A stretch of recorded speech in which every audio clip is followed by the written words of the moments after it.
ये सुनकर अनिका ने बिना किसी भी हाव भाव से धीरे से कहा, अनिका गुलेरिया। कुणाल ये सुनकर दंग रह गया। आप अनिका गुलेरिया को ही पिक करने आए हो ना?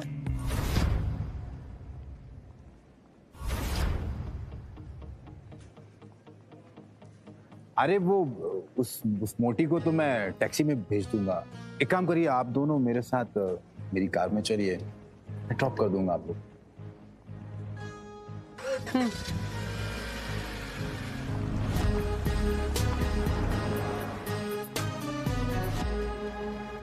फटाफट इस टैक्सी के पीछे जाकर मैडम का पीछा कर, जाकर के देख मैडम किस होटल में रुकी। ध्यान रहे, हाँ? कोई भी तुझ पे शक ना करे। चल भाग, फटाफट भाग।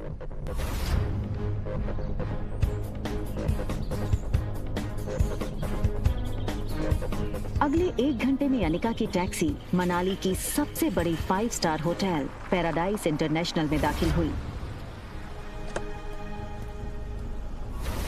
रुकिए।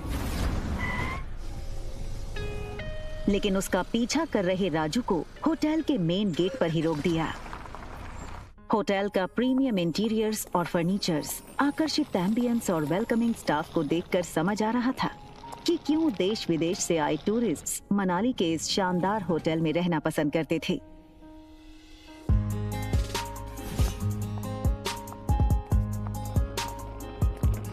इस फ्लोर पे 2 ही रूम्स हैं। जी मैम, इस टॉप फ्लोर पे सिर्फ 2 ही लग्जरी अपार्टमेंट्स हैं। एक आपका और दूसरा हमारे होटल के मालिक रोहित मारवा सर का है। प्रेसिडेंशियल स्वीट एक काफी लग्जूरियस अपार्टमेंट था।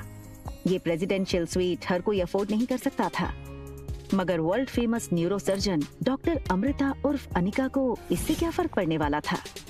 तुम चेंज करो, मैं आ रही।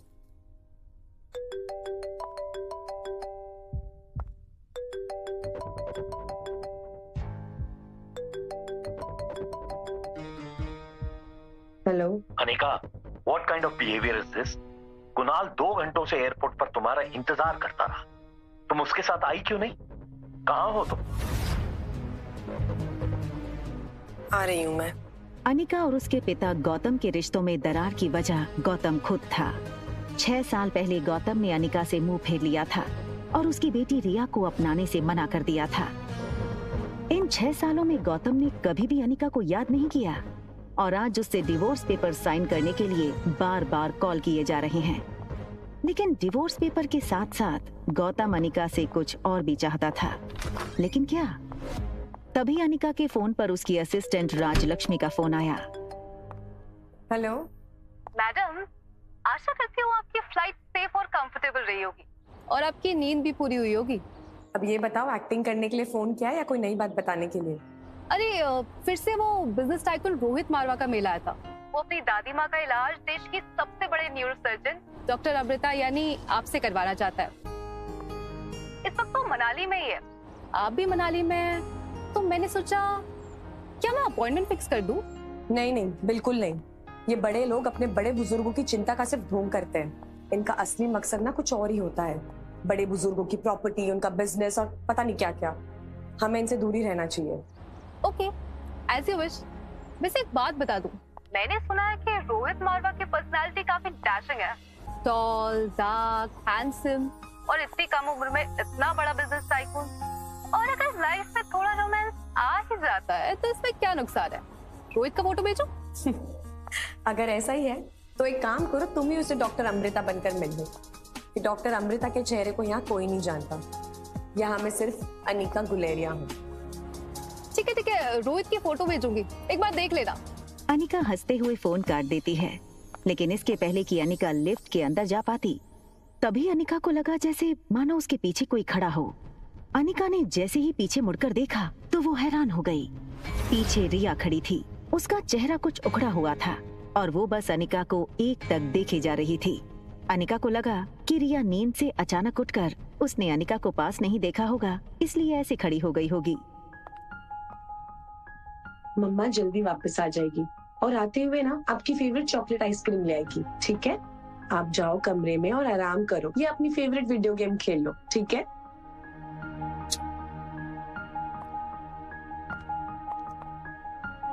सीधा कमरे में ही जाना, okay? Mama loves you and she miss you a lot.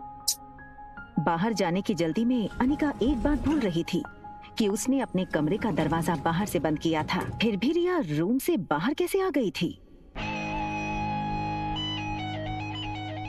तभी एक टॉल और हैंडसम आदमी होटल के टॉप फ्लोर के कॉरिडोर में तेजी से चलता हुआ आता है। ये आदमी था मारवा इंडस्ट्रीज का सीईओ रोहित मारवा।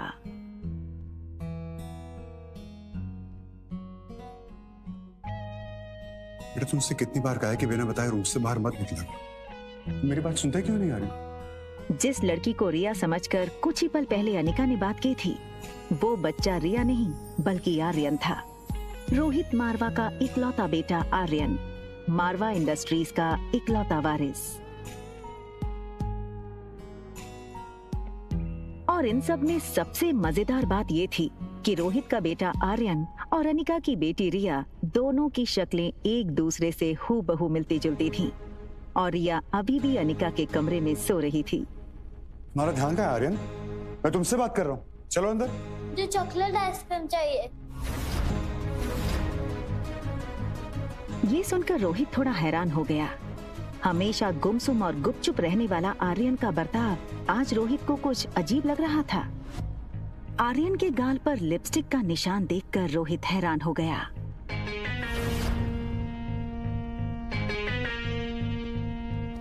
रोहित ने तुरंत सिक्योरिटी चीफ को फोन करके उसके रूम के बाहर का सीसीटीवी फुटेज तुरंत मंगवाया।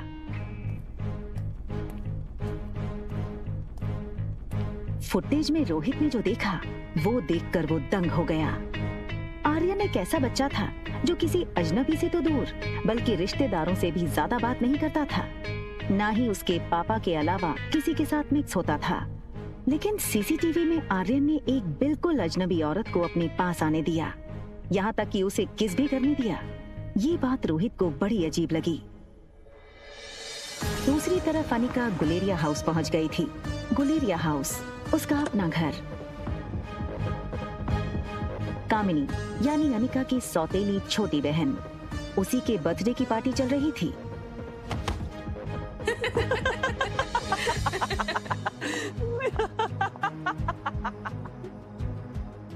जैसे ही उस लड़की को अनिका ने देखा, उसे याद आया कि वो लड़की उसकी बुआ की बेटी प्रीति है। अगले साल मिस हिमाचल बनोगी और उसके बाद मिस इंडिया। क्या तुम अभी भी कहोगे कि तुम्हारी अनिका दीदी मुझसे ज्यादा खूबसूरत है? हाँ, अनिका दी सबसे ज्यादा सुंदर है।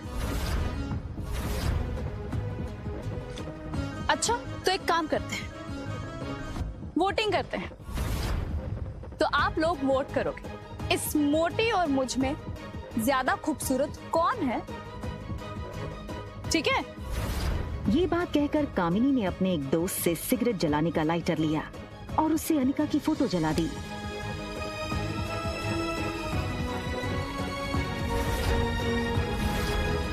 दूर खड़ी अनिका चुपचाप ये सब देख रही थी।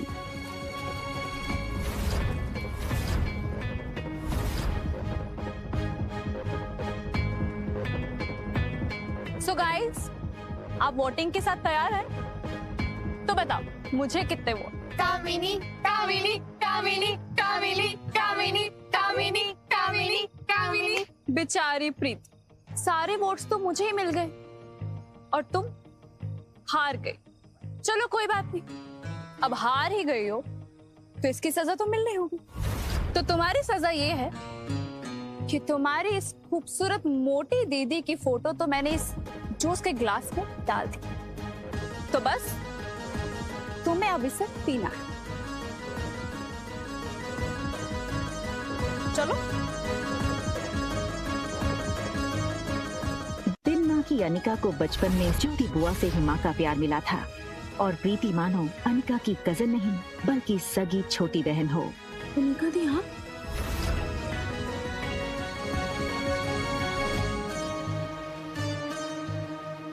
हार और जीत का फैसला खेल खत्म होने के बाद होता है और खेल अभी खत्म नहीं हुआ है। अरे यार, ये अनिका इतनी खूबसूरत कैसे लग रही है? हाँ यार, किसी फिल्म की हीरोइन जैसे लगने लगी है। Oh my God, she looks so sexy. जीत किसकी हुई है ये तो पक्का हो गया है। तो अब जो सजा तय करी थी वो पूरी कर ली जाए। चलो पी लो। और तभी ग्लास टूटने की आवाज सुनकर गौतम और अनिका की सौतेली माँ मनीषा वहां आ गए। पापा, मम्मा देखो ना, ये अनिका मेरी बर्थडे पार्टी में आकर मेरी पार्टी खराब करना चाहती।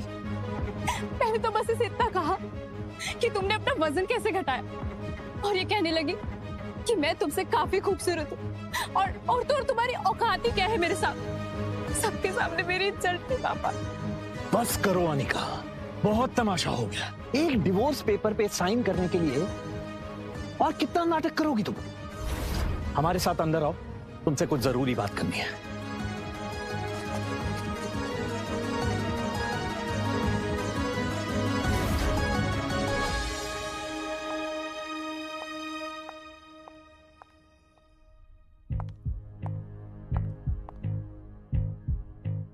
छह साल बाद अपनी बेटी से मिलने की कोई भी खुशी न जताते हुए वो सीधे मुद्दे की बात करना शुरू करते हैं।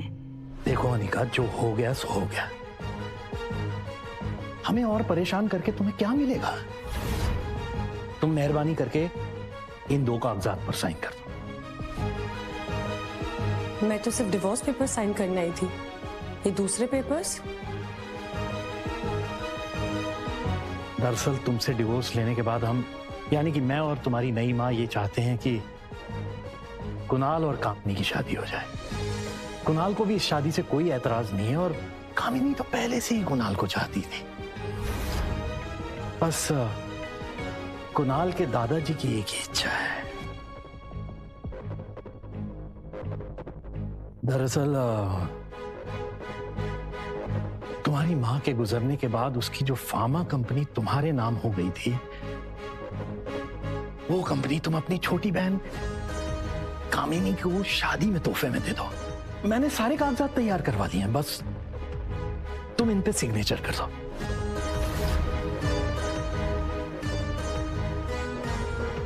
वो कभी सोच नहीं सकती थी कि डोगरा खानदान के साथ रिश्ता बनाए रखने के लिए उसके पापा इतना नीचे गिर सकते हैं।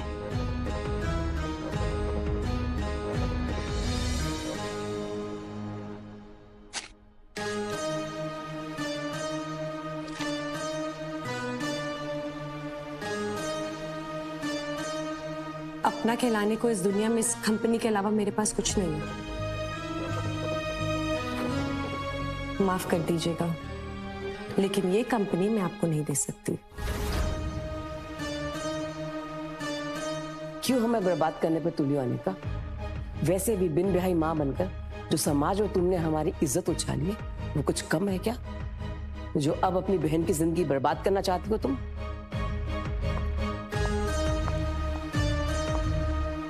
तुम्हें क्या लगता है कि अगर तुम कंपनी मेरे नाम नहीं करोगी तो कुणाल मुझसे शादी नहीं करेगा? वह है मैं तुम्हारा। कुणाल मुझसे शादी इसलिए करना चाहता है क्योंकि वो मुझे पसंद करता है, ना कि तुम्हारी उस फैक्ट्री के लिए, जैसे उसे तुम्हारे साथ करनी पड़ी। लेकिन तुम ये सब नहीं देख सकती हो क्योंकि तुम मुझसे बचपन से ही चलती हो। कौन किससे जलता है ना, इसका नमूना तुम बाहर देख चुकी हो। बचपन में अनिका का फायदा हर कोई उठा ले जाता था। आज अनिका को इस तरह सबके अरमानों पर पानी फेरता हुआ देख सब लोग गहरे शौक में थे। समझती क्या हो अपने आप को?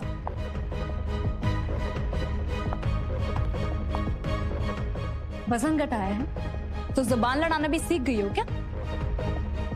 चाहे कुछ भी कह लो, मैं कल भी तुमसे ज्यादा खूबसूरत थी और हमेशा तुमसे ज्यादा खूबसूरत रहूंगी। दिखने में भी आगे और पढ़ने में भी आगे। कुछ ही सालों में मैं डॉक्टर बन जाऊंगी। मुझ जैसी लड़की को छोड़कर कुणाल तुम्हारे पास कभी वापस आ ही नहीं सकता। ठीक है, फिर एक और शर्त लगा ले।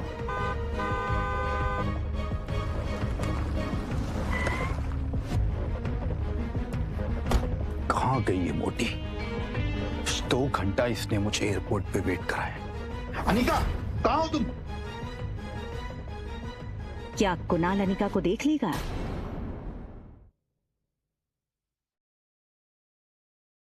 आज तो इस मोची को नहीं छोड़ूंगा। अनिका, किधर है तू?